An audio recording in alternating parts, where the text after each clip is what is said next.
What's going on, guys? So, why do so many guys have bicep issues? And when I say that, your bicep tendon runs from here up into your shoulder, okay? So, why do so many guys have issues with this? And the answer is extremely simple. It's all overuse injuries. Most injuries in the bodybuilding world, or lifting world in general, is not from bad form. As much as you guys want to believe it, so many people comment on my Instagram posts all the time, stop using bad form or you're going to hurt yourself. And the reality is that bad form is not what causes most injuries. The majority of injuries, once you are an advanced lifter, is overuse. And the reason that this is that by the time that you get strong, typically you figured something out. So when you walk in the gym for the first time, you're benching, I don't know, 100, let's say 135 pounds. You have the worst form in the world, and you're not going to hurt yourself because it's not heavy enough weight that's going to hurt you. It's no different than if you walk into a wall going 4 kilometers an hour, you're probably going to be fine. Yes, it's not the most pleasant thing in the world. Yes, you might have some aches and pains, whatever, but you're not going to cause serious damage. And by the time that you can start to bench press, say 225, you've figured something out to the point that your reps are probably consistent. So the whole bad form thing is actually kind of a myth. That's not really what causes most injuries. Yes, it can happen, but the reality of the situation is that's not where you see most injuries occur unless you are an amateur. So the one example that kind of makes it sound, my argument kind of sound vague or kind of irrelevant is the whole Larry Bills incident where he hurt himself because he had bad form. But there's other factors going to play there. Yes, you saw that he kind of curled an Atlas stone, but you go into a sport that you've never done before, and you have that kind of strength base, then yes, you can cause issues. But I'm going to talk about simply the traditional gym movements that most people do. So most of it comes from overuse. And the bicep tendon is something that gets overworked by most guys because we prioritize, as a man, most guys prioritize pressing movements. This is just the facts. So every time you press, you're putting pressure on your bicep tendon, which connects right here in your shoulder. So you get pain through here, and then your bicep tendon gets tight, and you're going to feel it when you're doing bench press, shoulder press, side laterals, stuff like that. That's normally where people notice this pain. Then you can also get it from when you're doing rows, just from overuse. But typically what happens is the tendon gets really tight because you have weaker adults, you don't train your back enough, and you're just overusing your tendons. So that's the biggest thing. And I'm going to give this an example because look at how many guys squat with really bad form. Look how many guys go in the gym and squat 315 for quarter reps once a week.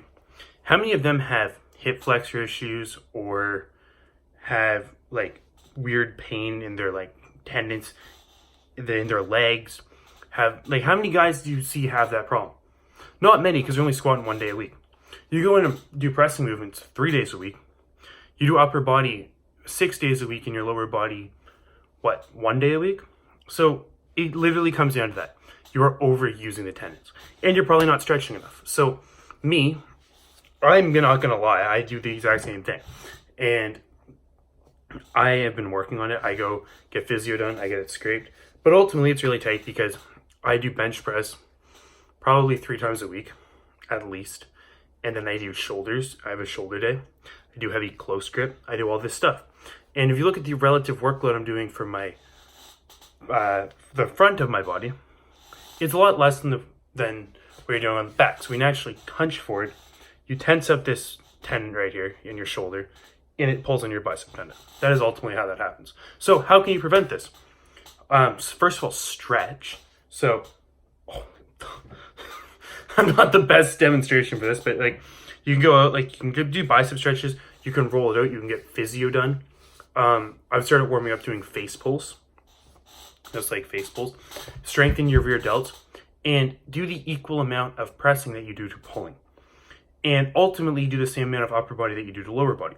That is optimal if you want to grow proportionally. You don't want to have injuries. That is the optimal way to do it. Now, you guys are all going to sit there and say, none of you guys are going to do this. 99% of you are saying, there's no way I'm doing legs every other day. So I've come up with kind of a cheat way that I can get around it.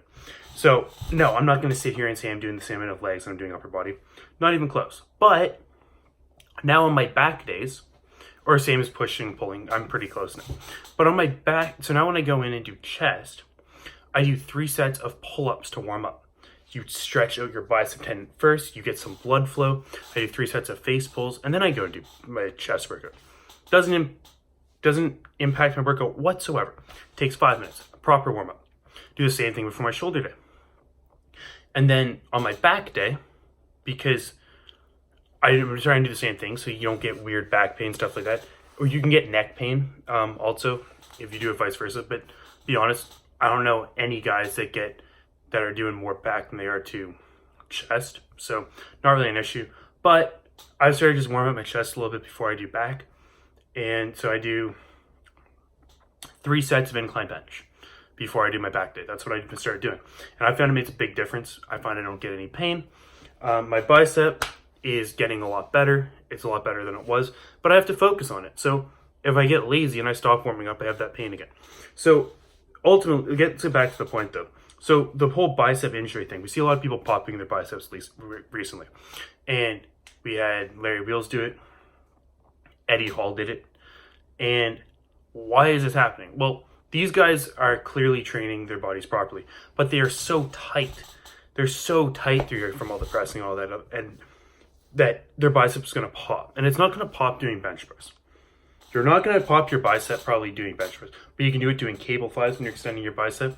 And most of the time, it's just really tight that you're going to probably end up popping it doing something dumb, like lifting up a bag of groceries. You weaken the tendon so much, it's so strained that you'll pick something up and it's just going to snap. So we want to prevent that because you don't want to injure yourself. So do proper warm-ups and just train your body. Give each body part the same amount of focus. If you do 20 sets for chest, don't only do 10 sets for back. If you do 100 sets for your upper body a week, you should probably be doing more than 10 sets for your lower body. Like, it's just something that you have to think about. And as you start to get bigger and stronger, it becomes more of an issue. Because that's just how it works. You want to grow proportionally. And I'll be the first one to say I haven't done this myself.